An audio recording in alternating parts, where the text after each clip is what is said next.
Un saluto a tutti gli ascoltatori della web TV Esploream. Stiamo trasmettendo dal Record Space di Cittafiera e siamo alla 10ª puntata di Scopriamo il Friuli Venezia Giulia. È molto bello essere qui con voi, i vostri like e la vostra partecipazione, vedere che ci date dei consigli, perché su questo noi contiamo moltissimo. Il nostro modo di operare, che ci piacerebbe fare quello che a voi piace e vi diverte, e quindi parlare di territorio e degli aspetti più belli del territorio.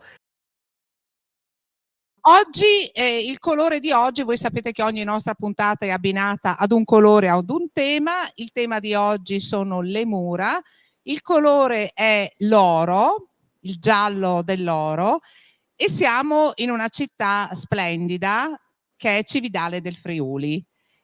L'oro è rappresentativo del tempietto longobardo, il famoso oro dei Longobardi, Monili Longobardi. E io vedo che i nostri super inviati, le nostre super guide turistiche ci stanno aspettando direttamente dalla piazza di Cividale. Piazza Paolo Diacono, Romano Paludeniak. Buongiorno Romano. Ciao a tutti, io sono qua anche perché l'oro rappresenta tutte le puntate che noi facciamo riguardanti i siti UNESCO in Friuli, no? Friuli Venezia Giulia. Ecco. E invece vedo che direttamente dal mitico Ponte del Diavolo siamo sul fiume Natisone. Mamma mia che panorama! C'è la nostra Elbrick. Buongiorno, ecco. Elbrick, sono affascinata. A tutti. Buongiorno. Bellissimo panorama. Ecco, vedi? Sono sullo sponda del fiume Natisone e dietro di me c'è la parte, diciamo, più antica della città Cividale del Friuli e si vedono tantissime chiesette, tantissime campanili di cui parlerò dopo, e c'è anche il Ponte del Diavolo. Non so se riesco a inquadrarlo, ma parlerò anche del ponte, quindi mi trovo dall'altra parte della città rispetto a Romano, oltre il fiume Natisone. Allora, Elbrick, noi ci ritroviamo dopo, che entreremo proprio nel dettaglio sulla storia di questo ponte, e io passerei allora direttamente da Romano, col quale parleremo di Storia Longobardum. Esatto. Ci alterniamo con Elbrick perché qua c'è veramente tanto da raccontare e quindi io partirò più i dettagli per quanto riguarda la parte sportiva, perché questa è una città che passano un'infinità di percorsi a piedi, storici anche lunghi, ed anche percorsi itinerari in bici da fare con tutte le tipologie di bici, no? Abbiamo una città qua veramente unica, qua tutti i popoli sono passati di qua, ma tutti, proprio tutti, e quindi anch'io ovviamente, io poi sono orgogliosissimo perché ci vivo a Cividale del Friuli. Pensate che io sono ormai 6 anni che faccio percorsi qua a Cividale, c'è un progetto 12 che potete andare anche a cercarlo sul sito Walking Around Centro Storico, progetto 12, perché racchiude tutti i percorsi che facciamo. Tra l'altro sono studiati in una maniera impeccabile perché curo molto i dettagli e partono tutti dal centro storico, quindi dalla statua di Giulio Cesare, che anche lui era un romano come me, lui però era di Roma e io sono di Cividale del Friuli. Tutti i percorsi partono da qua, che li ho mappati io ad anello, quindi questa è la regola, un anello, che se cercate l'hashtag anello FVG. Infatti ce ne sono 303 di itinerari, quindi ce ne sono tanti, quindi sembra incredibile, però è così. Di tutte le distanze. Infatti le idee, quali sono le idee? Le idee sono che ad ogni persona, in base al tempo che ha, qua può trovare il suo riscontro, cioè di dire ho 15 minuti, cosa faccio?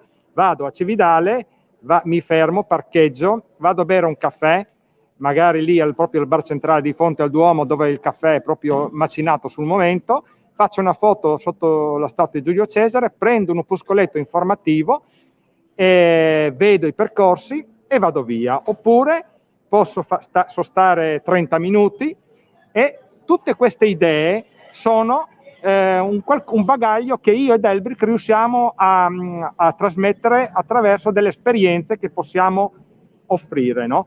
Esperienze che chiaramente, dove c'è chiaramente un pacchetto, ci appoggiamo anche in un'agenzia viaggi che ci supporta nella creazione di tutte queste soluzioni.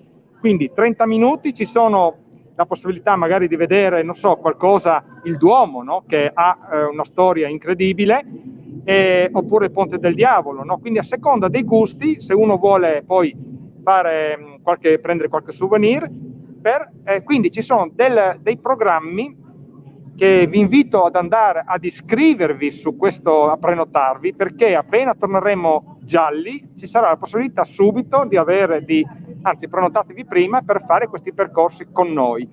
Sono tutti percorsi esclusivi, quindi noi abbiamo, come si dice, un segreto, no? Il segreto di questo successo è che non abbiamo segreti, tutte le cose sono trasparenti, però sono uniche. Quando noi mappiamo un percorso, io mappo un percorso, è sempre nuovo, quindi non ci sarà la possibilità di rifarlo, perché facciamo sempre percorsi nuovi, e quindi questa è l'esclusività, e sarà sempre così, perché ce ne sono, abbiamo fatto 1000 sopralluoghi e ce ne sono veramente di percorsi unici. Oggi vi svelerò un percorso nuovo che andremo a fare, che sarà comunque un percorso che partirà qua, comunque da questa piazza, e andrà a fare un terzo dell'Alpe Adria Trail, è proprio studiato nel verso proprio di come sono tabellati, no?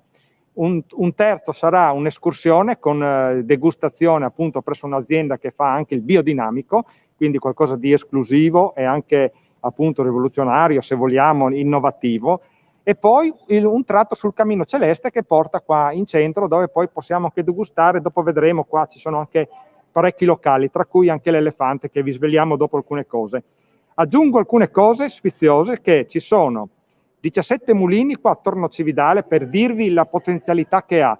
Castelli, ma di questo ne avevamo anche parlato in un'altra puntata specifica, quindi a seconda se abbiamo un'ora, 90 minuti oppure 2 ore, possiamo fare anche un percorso, un itinerario in bici, noleggiando le bici, perché voi vedete che qua io oggi sono con una bici e-bike. Si vede, Elena? Si vede molto bene. Sì, possiamo andare a visitare la Villa de Claricini, che non è molto lontano, però se ci si sposta in bici si arriva prima. Ma sono tutti percorsi fatti per poter scoprire tutte queste cose, no? Quindi, come vedete, la piazza è molto... Romano, scusami se ti interrompo. Ecco, se tu riesci a fare un po' una panoramica che si vede la piazza di Cividale in diretta. Sì. Vediamo se allora, che dietro ci sarà anche la fontana, che vi parlerà ampiamente anche Elbrick. Ecco. Adesso la città si sta ripopolando, come vediamo adesso. Ecco qua, dietro di me c'è la fontana. Una curiosità, questa fontana è una storia lunga, perché portava l'acqua da una montagnetta qua vicino, dove c'era sorgente, località Zuccola. Portavano l'acqua all'interno delle mura, quindi anche riuscivano a resistere agli attacchi per lungo tempo, perché avevano il bene principale, che era l'acqua. Poi negli anni si hanno creato appunto anche dei canali per anche alimentare i mulini, no? Bene, Romano, allora noi ci spostiamo adesso da Elbrick, che è sul Ponte del Diavolo. Ecco, e io prima di far partire Elbrick, che poi vi racconterà tutta la storia di questo ponte, di Cividale, delle origini, e tra l'altro io vi ricordo che Cividale è anche patrimonio dell'UNESCO, proprio per le sue caratteristiche e per la sua storia. E volevo anche ricordarvi che sul sito www.esploreama.it voi potrete rivedere, se vi fa piacere, tutte le puntate che abbiamo fatto di Scopriamo il Friuli Venezia Giulia. Come ha detto Romano, c'è una puntata dedicata proprio ai mulini di Cividale, che è molto bella. E poi un'altra cosa vorrei ricordarvi, che non appena sarà possibile, come dice Romano, torneremo gialli o comunque avremo la possibilità di essere liberi, organizzeremo queste gite con le nostre guide, con Romano ed Elbrick, e andremo a visitare i posti che noi adesso vi faremo vedere. Saranno delle gite organizzate da Esplorama, che avranno anche diverse sorprese, perché vi faremo avere anche delle belle sorprese. Quindi tenetevi pronti, se vi piace quello che facciamo, se volete vederlo di persona, e cominciate subito ad interessarvi, perché a breve cominceremo a prendere le prenotazioni. Io adesso passerei la parola ad Elbrick. Ecco, buongiorno. Sì, Elena, mi trovo non proprio sopra il Ponte del Diavolo, ma a fianco, dove c'è un bellissimo belvedere e da dove si ha una vista che spazia dal Prealpi Giulia fino al Ponte del Diavolo, e si vede ovviamente anche molto bene il fiume Natisone che nasce in Slovenia, perché dietro le mie spalle si vedono le Prealpi Giulia. Non so se vedete anche il Monte Nero, Monte Krn, che è già in Slovenia, e quindi ci troviamo anche a pochissimi chilometri dal confine con la Slovenia. E Cividale del Friuli ha una storia veramente molto molto antica. Adesso lo spazio non è sufficiente per raccontare veramente tutto, però diciamo che a partire dall'epoca celtica qua vivevano già i Celti. Poi è diventata, diciamo, famosa sotto il nome Forum Iuli, perché nel 53 a.C. Giulio Cesare ha creato qua una colonia latina, una colonia militare, perché era proprio un avamposto militare per i soldati che poi andavano a combattere nel Nordicum. E poi col tempo è diventato anche un municipium. Quindi il nome Forum Iuli ovviamente deriva dal fatto che c'era la piazza principale, il foro, che ricorda poi il nome Giulio Cesare. E questo nome è andato avanti per circa 8 secoli, perché nel frattempo, dopo diciamo, l'epoca romana, qua nel Cividale del Friuli sono arrivati i famosi Longobardi. I Longobardi era un popolo che veniva dal nord Europa, si dice addirittura dalla Scandinavia, e dopo un lungo periodo che erano nomadi, un lungo periodo che hanno attraversato proprio l'Europa dal nord verso il sud, sono arrivati qua nel 568, arrivando dalla ex Pannonia, che sarebbe l'attuale Ungheria. E hanno preso in mano Cividale perché era dopo la distruzione di Aquileia, dove siamo stati in una puntata precedente. Dopo la distruzione di Aquileia nel 452, Cividale era praticamente, Forum Iuli era l'unica città ancora con le mura ancora ben protetta, che si trovava poi vicino a un fiume, e la presenza di un fiume, il Natisone, è molto importante per poter vivere, no? Per l'acqua e tutto. E quindi hanno preso in mano Cividale, hanno conquistato Cividale del Friuli o Forum Iuli, trasformandolo nel primo ducato dei Longobardi in Italia, perché poi sono stati creati molti più ducati in tutta l'Italia. Ma diciamo che la prima era Forum Iuli, e i Longobardi vissero qua per più di 200 anni più o meno, dal 568 al 774, quando furono cacciati via, diciamo, dal re Franco, da Carlo Magno. Anche non è che proprio furono cacciati via, perché poi nel 200 anni ci sono tantissime generazioni che sono nate sotto il governo longobardo, che poi si erano anche molto ben integrati poi alla fine con il popolo romano. Tanto vero che i Longobardi inizialmente erano dei cristiani ariani, poi si sono convertiti al cristianesimo cattolico. Inizialmente parlavano una lingua germanica, no? La lingua dei Longobardi, che purtroppo noi non abbiamo libri o testi scritti in questa lingua, perché era una lingua soprattutto parlata, e quando dovevano scrivere delle leggi, dei testi, dei documenti, veniva usato il latino. Infatti col tempo poi hanno iniziato a parlare anche loro il latino. Si sono molto ben integrati, poi hanno anche iniziato a sposarsi con la popolazione romana. Quindi diciamo che non è che furono proprio cacciati via, ma furono dominati. Da quella volta c'era il re Franco, Carlo Magno, e il ducato dei Longobardi poi è diventato, diciamo, la prima marca friulana. I Longobardi hanno lasciato tantissime testimonianze qua a Cividale del Friuli e grazie alle testimonianze, quindi proprio cose che si possono vedere e non proprio toccare, ma volendo anche toccare, dipende, diciamo in un museo non puoi toccare certe cose, ma grazie alle testimonianze lasciate da loro, Cividale fa parte dal patrimonio mondiale dell'UNESCO perché si possono proprio vedere i resti dei Longobardi. Per dire, non una sciocchezza, ma alla fine la capitale dei Longobardi, dove viveva proprio il re, qui viveva il duca, ma il re viveva a Pavia. A Pavia purtroppo non ci sono resti longobardi rimasti intatto, è stato tutto andato distrutto, perso, rubato, quindi la cosa sì, strana è che Pavia, che fu la capitale proprio dei Longobardi, non fa parte dell'UNESCO perché non c'è più la presenza della testimonianza di cose. Per esempio qua abbiamo il famoso tempietto longobardo, abbiamo l'altare di Ratchis, che fu prima un duca, poi un re. Abbiamo il fonte battesimale di Calisto, che fu un patriarca che visse proprio qua nell'epoca longobardo, anzi è stato il patriarca che ha fatto spostare la sede del patriarcato di Aquileia da Cormons a Cividale. Cormons, c'eravamo la puntata scorsa, quindi è tutto collegato, no? Come sempre, Cividale con Cormons, Cividale con Aquileia. E grazie alla presenza di questi bellissimi oggetti e questi bellissimi edifici, Cividale del Friuli fa parte dell'UNESCO. Quindi i Longobardi, allora, da dove viene il nome Longobardo? Anzitutto i tedeschi, no? I germanici, non dicono Longobardi, ma dicono Langobarden, quindi Long diventa Lang.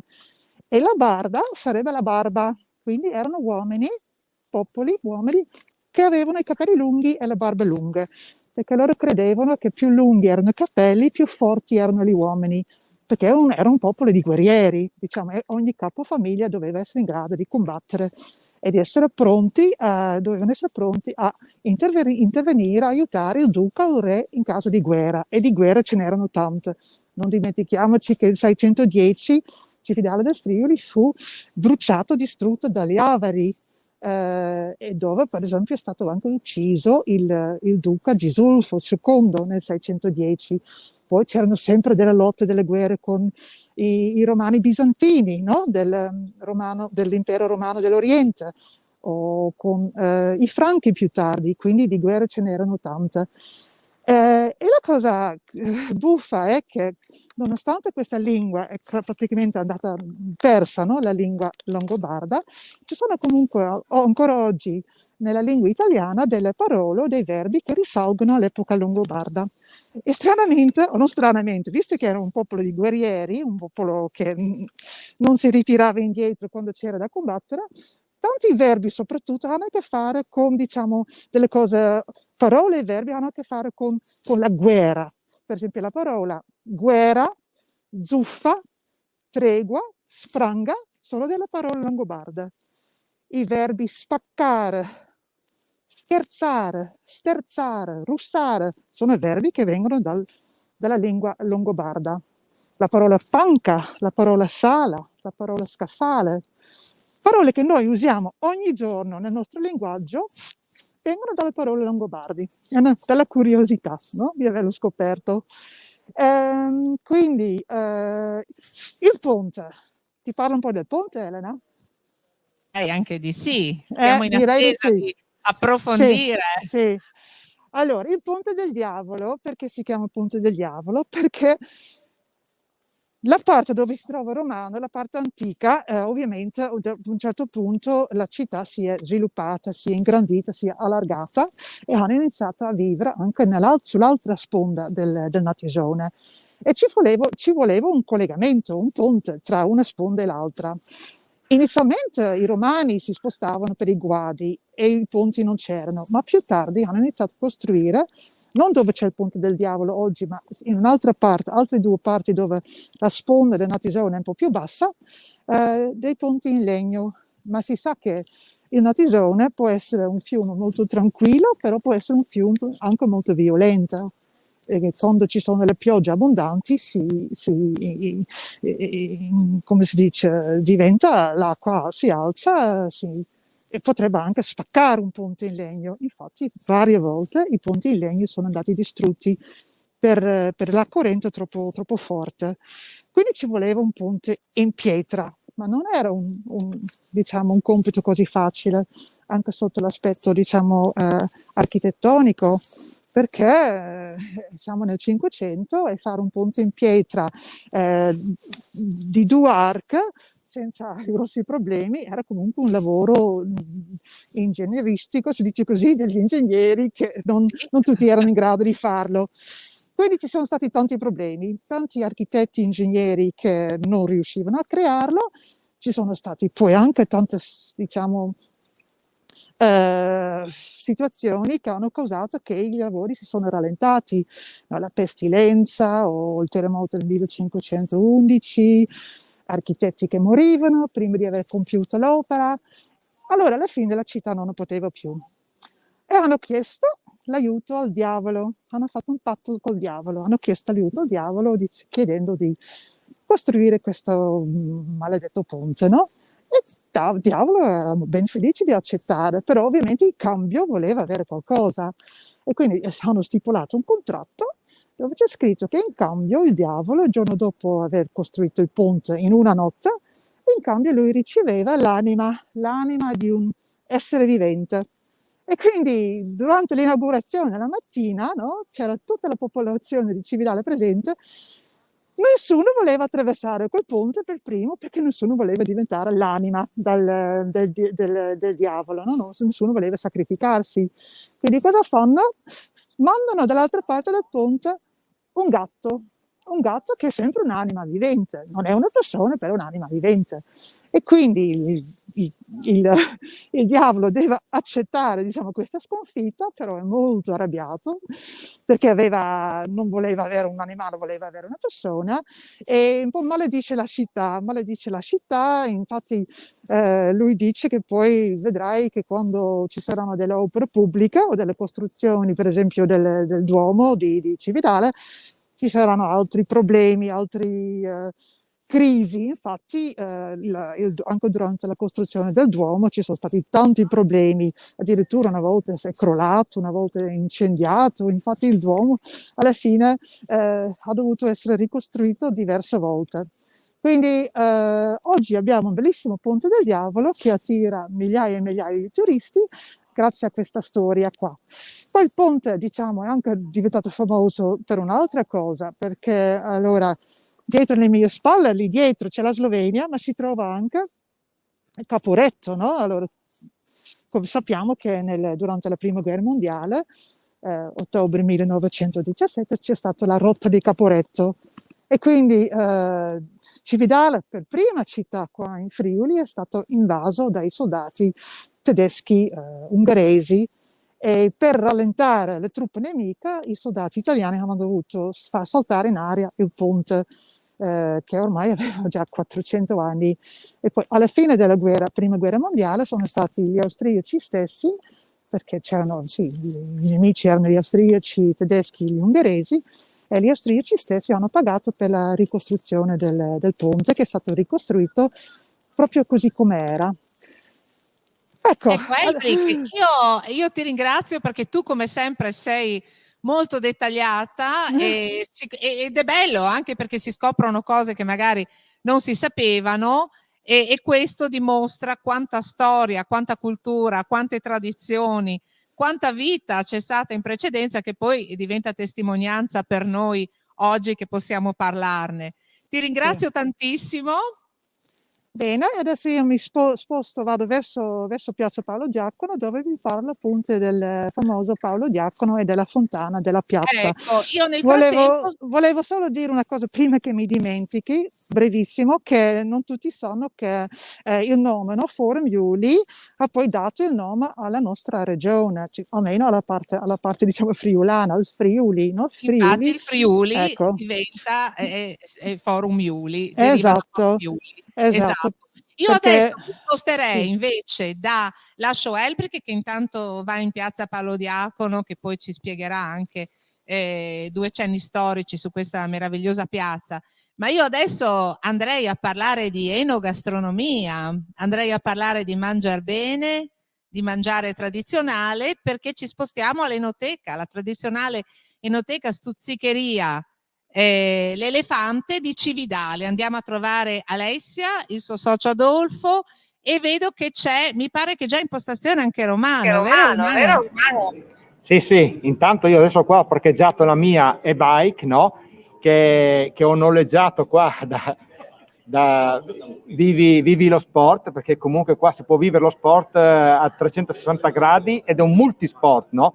Se vedete dietro di me ci sono già anche dei motociclisti che stanno degustando, che sono arrivati in moto. Qua ci sono tutti adesso gli è anche itinerari. l'ora, no Romano? Comincia ad avvicinarsi l'ora. Infatti Enoteca Elefante qua, che è stuzzicheria, quindi proprio stuzzica l'idea, ed è un'enoteca fornita di oltre 50 etichette di vini, no? Che qua il Friuli sappiamo ha vini molto buoni. Dopo con Alessia ci spiega. No, volevo dire che qua, appunto, rilacciarmi ad Elbrick, che appunto Elbrick si trova lì di là del ponte. Io ho mappato un percorso che si chiama Percorso dell'Amore, che appunto lì c'è una tabella che parla proprio della novella scritta, che è una sorta di diario, no? Segreto, da parte di Luigi da Porto, che si era innamorato ad una festa di ballo a Udine con Lucina Savorgnan, e quindi lui era a distanza qua, era un militare, ed era a distanza qua nel Palazzo De Portis, che è proprio dietro di me. Ecco, qua vediamo il retro, e poi dall'altra parte c'è l'ingresso al palazzo. Quindi Cividale ha vissuto questa storia realmente, della storia più bella del mondo d'amore, e poi c'è anche l'Arsenale Veneto. Quindi c'è un percorso dell'amore che esce anche dal centro storico di Cividale, che però tocca tutti i musei, tutte le cose più importanti a Cividale, ma c'è anche un percorso delle mura, un percorso unico nel suo genere, perché tocca il perimetro della città di Cividale, che sono di 5 km, 3 km di mura ancora esistenti, no? E poi in totale 5 sono le mura alte. Ma prima di creare, perché poi appunto la città si era espansa, ma prima di questo c'erano le mura basse che racchiudevano il borgo medievale, borgo di centro, in cui sono io, no? E dicevo che qua passano moltissimi itinerari, grandi itinerari, come vedete anche dalla mappa, principalmente per Cividale passano l'FVG 3 e l'FVG 4, che vi trovate appunto negli uffici turistici della nostra regione, Promoturismo FVG. Poi invece ci sono dei percorsi invece che li mappo io e che possono essere, qua passa appunto il Cammino Celeste, come vedete qua si può fare anche un bel selfie, l'Alpe Adria Trail che parte dall'Austria, arriva fino a Muggia. Romano, scusa se ti interrompo, vedo che prima avevi proprio lo stemma del Cammino Celeste, no? Sì. Il pesciolino azzurro. Esatto. E qua il pesciolino. Eccolo. C'è tutta una storia dietro, faremo una puntata. È il Cammino Celeste. Sì, l'Alpe Adria Trail invece è questo, 720 km, lunghissimo, che parte, è proprio vedute paradisiache, esperienze sublimi, una cosa incredibile, si può fare anche a cavallo. Invece volevo farvi vedere, prima di entrare in enoteca, che io ho messo qua i miei zaini, ne ho due. Perché ne ho due? Perché oggi volevo farvi vedere che a seconda del percorso, se è corto, uso uno zaino di pochi litri, no? E dentro comunque io mi metto anche sempre un altro zaino più piccolo, perché se può succedere che faccia un percorso magari di il cammino e magari c'è chi ci fa il trasporto, il transfer, che ci porta magari le valigie, e così io posso camminare magari anche per la città con uno zaino più piccolo, no? Vedete? Questo zaino tra l'altro è fatto molto bene, perché poi ha una parte sotto che è anche un coprizaino in caso che se piove, no? Che lo copro, non bisogna bagnarsi, quindi bisogna essere organizzati. Parleremo una puntata magari in studio da te, Elena. Questo, Romano, facciamo una puntata magari proprio su questo, su come ci si organizza, su cosa si deve portare, sulle attrezzature che si devono avere quando si intraprende un cammino, una giornata, un'escursione. Questo sarà proprio tema di una delle prossime puntate. Adesso io, se tu sei d'accordo, andrei a curiosare alla stuzzicheria all'elefante, che ci hanno preparato delle buone cose. Ecco, sì, vi faccio vedere l'altro zaino che è più grande, con più litri, perché se facciamo il cammino celeste chiaramente bisogna avere dei zaini più grandi, no? Quindi adesso entriamo, perché appunto nella piazza abbiamo possibilità di poter anche degustare o stuzzicare. Ecco, vediamo se troviamo. Buongiorno. Eccoci, Alessia. Alessia lavora qua perché è il suo staff. Intanto che si avvicina Alessia, vi faccio vedere una curiosità. Qua c'è un arco, vedete l'arco dietro? È bello caratteristico questo locale, molto bello. Questo arco, pensate che era tutta la città aveva degli archi, dei sottoportici, e una parte, vi faccio vedere che in fondo ci sono ancora, si può camminare all'esterno, tipo come anche a Torino che ci sono gli archi, no? Oppure a Udine. Invece questo è stato inglobato, cioè 3/4 della città, della piazza, sono stati inglobati nelle abitazioni. Sono chicche che solo entrando nei locali possiamo scoprire, e sono robe storiche, Vedete, sì, hanno incastronato un pezzo di storia nel locale, no? Sì. Molto bello.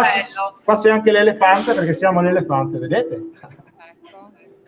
Un locale bellissimo questo, È sempre aperto come orario continuato, e addirittura siamo organizzati perché quando portiamo i pellegrini in giro ci fanno anche il take away, perché adesso sapete che sono le regole molto stringenti. Romano, scusa se ti interrompo, è sempre aperto, DPCM permettendo.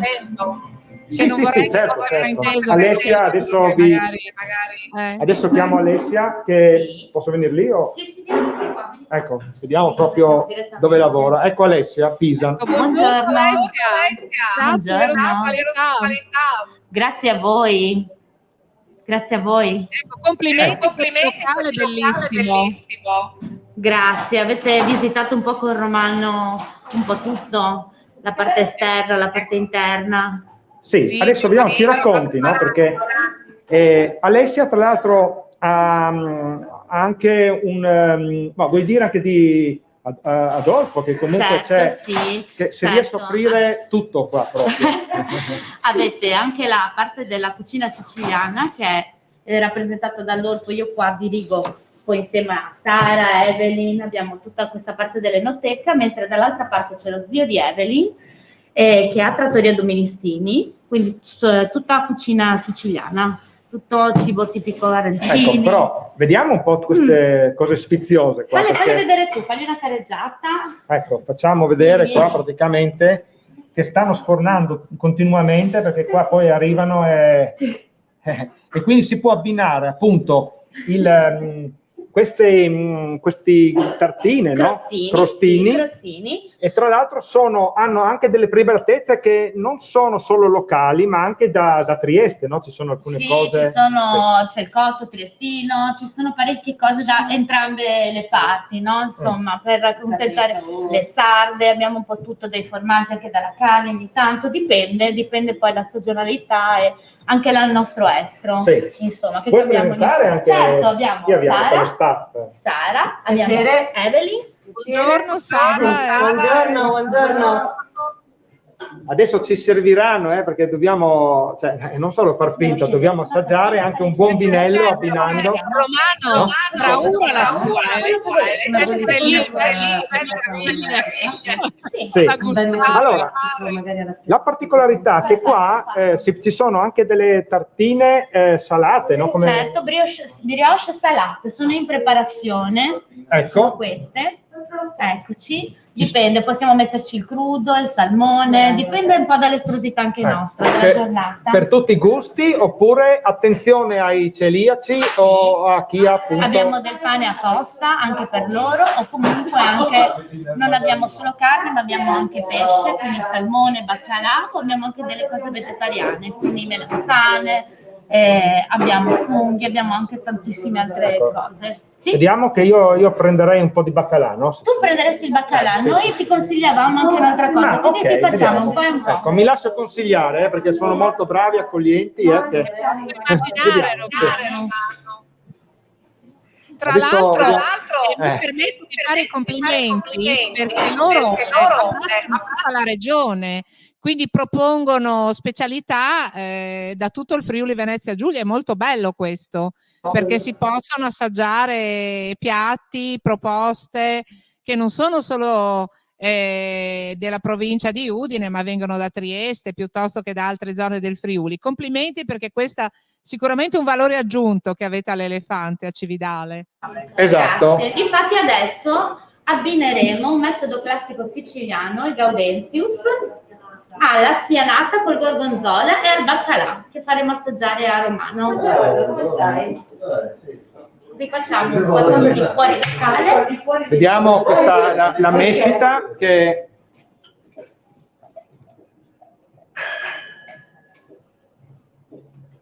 Quindi si vede anche un po' la frizzantezza, no? Perché... Il perlage. Il perlage. Un buon vino sicuramente.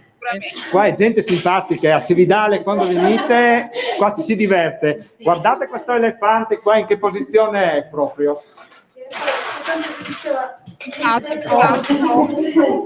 Vedete? Ecco la tartina. Mi spieghi un po' di cosa si tratta qua? Allora, abbiamo un baccalà mantecato abbinato a dell'uvetta passa, una spianata siciliana con una base fatta di gorgonzola e a te l'assaggio con la bollicina in abbinamento. Ecco, vuoi aggiungere qualcosa? Anche perché comunque adesso è stato, è un'evoluzione Cividale e quindi attenta anche alle nuove regole e alle nuove opportunità che si stanno presentando. Quindi, visto che anche il mondo del cicloturismo ormai lo portiamo avanti con entusiasmo, ci sono parecchie richieste, abbiamo tracciato dei percorsi per andare da qua a Manzano, quindi toccare anche oppure a Palmanova i siti UNESCO, oppure i punti dove Giulietta Romeo hanno vissuto, tipo anche a Manzano. Però qua ci sono anche la possibilità di poter parcheggiare le bici, no? Adesso comunque ci è stato detto che probabilmente ci saranno dei lavori di rimodifica, di ampliamento anche per quanto riguarda i parcheggi per le bici, le panchine e quant'altro, quindi secondo me può essere anche una cosa in più per i turisti che vengono a trovarci. Quindi una rastrelliera, obbligata all'elefante per ristorarsi, per mangiare bene e assaggiare cose buonissime e trovare anche delle persone molto simpatiche. Romano, un'ultima cosa volevo chiedere. Tu dicevi prima, loro adesso si sono organizzati anche per l'asporto. Sì, esatto, come vedete qua di bottiglie ce ne sono tante, no? Però chiaramente bisogna seguire anche delle regole. Vi faccio un esempio: qua a Cividale ovviamente si mangia molto bene anche sotto il campanile, ci sono anche dei locali che fanno del fricco particolare, però Alessia qua, se chi ha poco tempo oppure uno che cammina o vuole stare attento all'alimentazione, perché chiaramente quando fai 20 km o 25 non è come farne 5, no? Quindi dobbiamo pranzare in maniera più oculata, attenta, e magari si può fare un assaggio, per esempio, di un fricco, ma fatto, vedete qua c'è anche la... Sì, abbiamo la scatolina, dov'è? Ecco. Ok, il box, che può essere questo più piccolino, quello più grande, a seconda delle vostre esigenze per portarlo... Sì. No? Ecco, Vedi, Elena? Del fricco. Sì, esatto, perché qua in un unico posto, allora se uno ha tempo va nel ristorante, e ci sono anche ristoranti di pesce qua a Cividale che è molto buono, anche se siamo lontani da Marano Lagunare, no? Però qua si può anche trovare delle cose da portare via, quindi anche per un mordiefuggi, come si dice, sì, o stuzzicare, oppure dire porto via qualcosa, perché Cividale è un posto in cui non si può star fermi, sono troppe cose da vedere, bisogna spostarsi e essere in movimento. Romano, scusami se ti permetto di sentire su una cosa, perché è bellissimo che loro facciano a sport, per gli sportivi, chi si ferma un attimo. Però io ho visto delle prelibatezze che francamente, visto che fanno anche a sport, presumo, per chi fa ordini a casa, molte persone magari avrebbero piacere di degustare, no? Oppure per fermarsi per un bel aperitivo. Per cui, indipendentemente da che siate sportivi o meno, mordi e fuggi, io una puntatina all'Elefante a Cividale la farei comunque, perché loro hanno veramente delle proposte squisite, anche un buon aperitivo o comunque un assaggio di questi stuzzichini può può far bene a tutti, diciamo. Ecco, noi stiamo soffrendo qui in studio a vedere che siamo qua e tu, Romano, lì ad assaggiare queste buone cose. Sì, veramente adesso sono indeciso anche sui calamari fritti che vedo qua. Sì, ci sono anche quelli. Metti il dito nella piaga. Allora, cosa aggiungere? Che guarda che io con Alessia l'ammiro perché comunque è sempre disponibile. Io con un WhatsApp le dico: guarda che qua siamo, arriviamo fra quarto d'ora, ritardiamo, e lei veramente si struttura, perché non è facile, perché chiaramente avendo anche tanta gente, qua arrivano tanti tedeschi, no? Sì, abbiamo tanto Quindi, turismo. Sì, c'è tanto turismo e di conseguenza bisogna essere attenti, appunto, soprattutto in questo periodo, e quello che vivremo anche ormai per i prossimi anni, bisogna stare molto attenti a queste cose qua. Quindi la disponibilità di questi gestori di locali è determinante nel nostro lavoro, che portiamo le persone comunque a visitare. Lavorando con Elbrick ci si divide anche nei compiti, magari un gruppetto, magari facciamo un percorso della città, vediamo le mura che passano proprio qua dietro, no? Le mura di Cividale, ma mentre lei va magari nel museo, quindi e poi Romano, scusami se ti interrompo, siccome il tempo incalza, io vedo che Elbrick si è già posizionata nella piazza Paolo Diacono a Cividale, dove ci racconterà un po' di storia di questo. Io vorrei tanto ringraziare e salutare Alessia, che verremo anche noi personalmente Vi aspettiamo. Sicuramente, e ancora complimenti, perché è una splendida attività e delle proposte veramente interessanti e sicuramente buonissime. Adesso so che Romano si sacrificherà per tutti noi nell'assaggio. Sto già sorridendo. Ecco, bravo. Buona giornata. Grazie mille, altrettanto.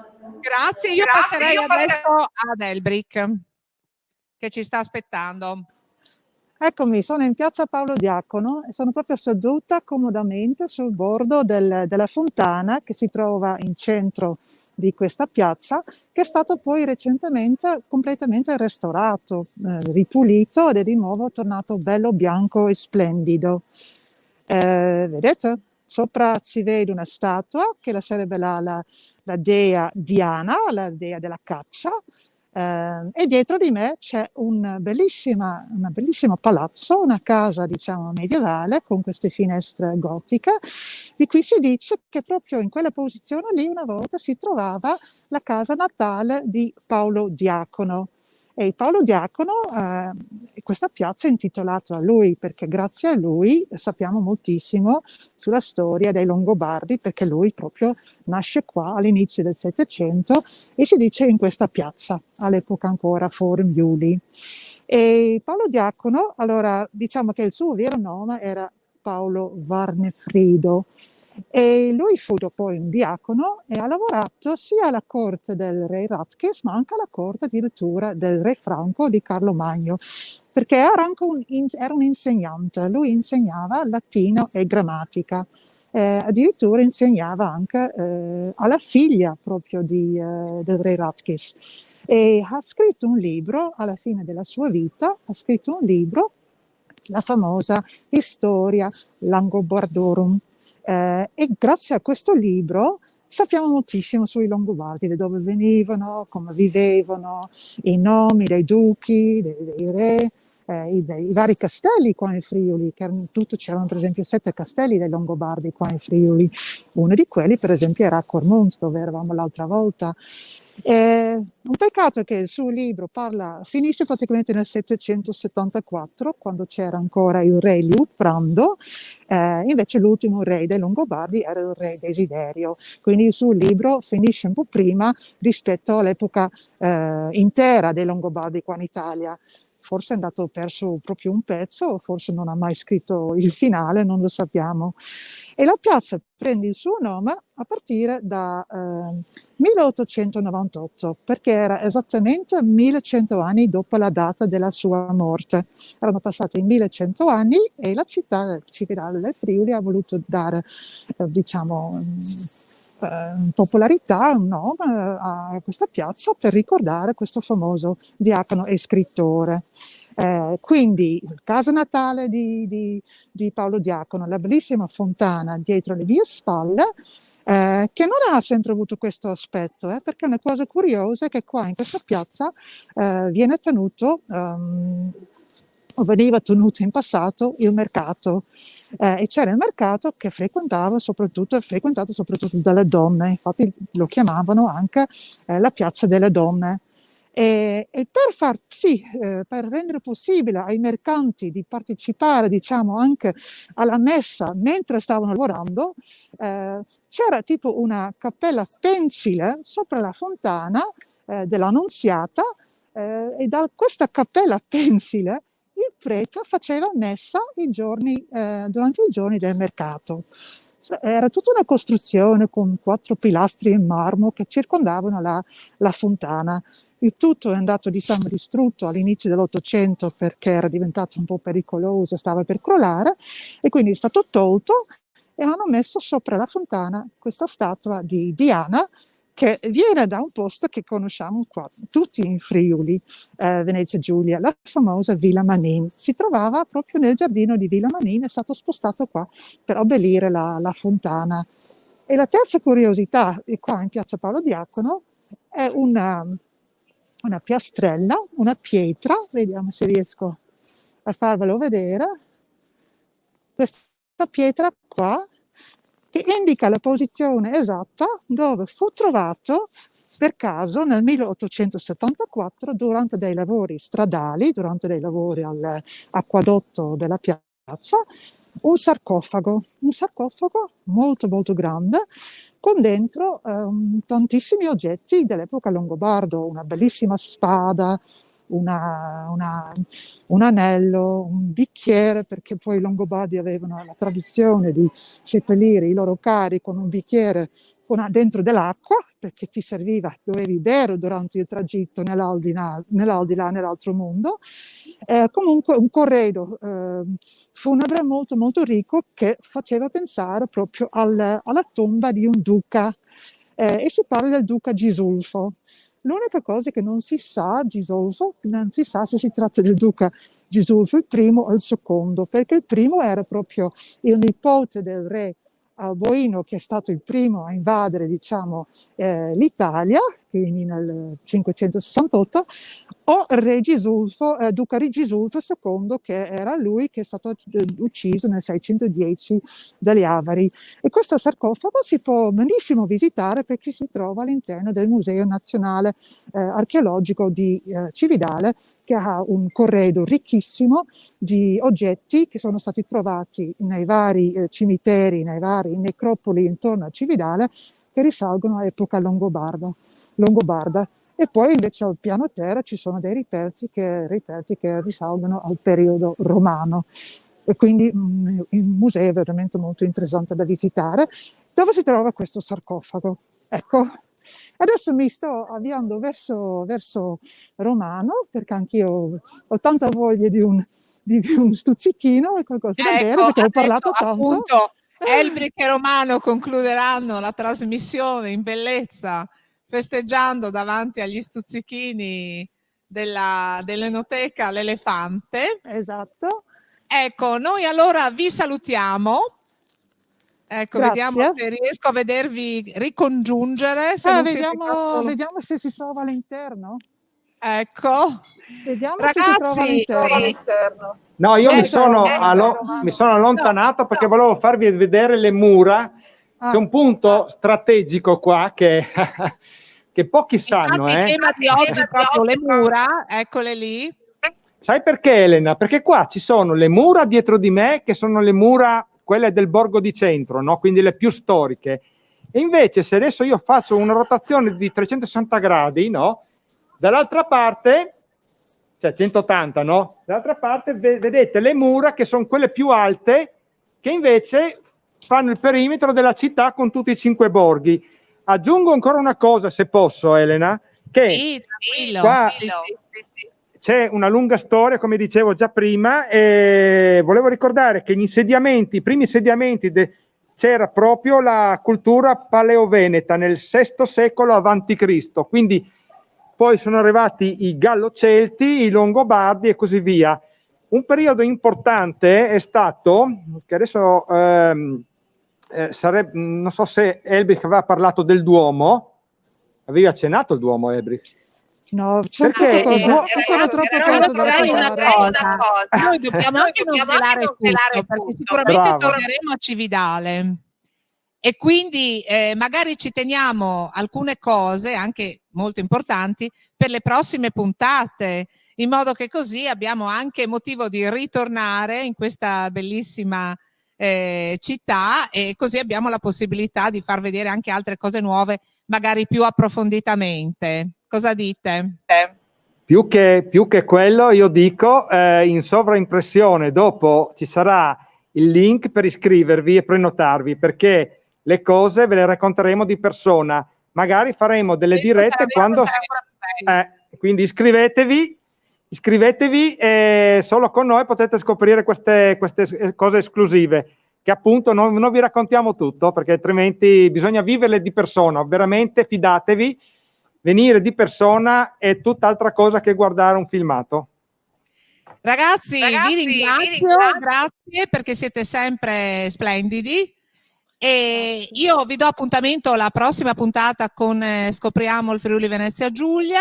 Vi invito a visitare il nostro sito internet www.esploreama.it, la nostra pagina Facebook Esploreama, alla quale pagina io vi chiederei di mettere anche il vostro like, perché anche i vostri like ci fanno molto piacere e ci sono di grande incoraggiamento. Di seguire la nostra pagina Instagram Esploreama e di continuare a mandarci i vostri consigli, le vostre considerazioni e soprattutto il vostro calore e la vostra presenza.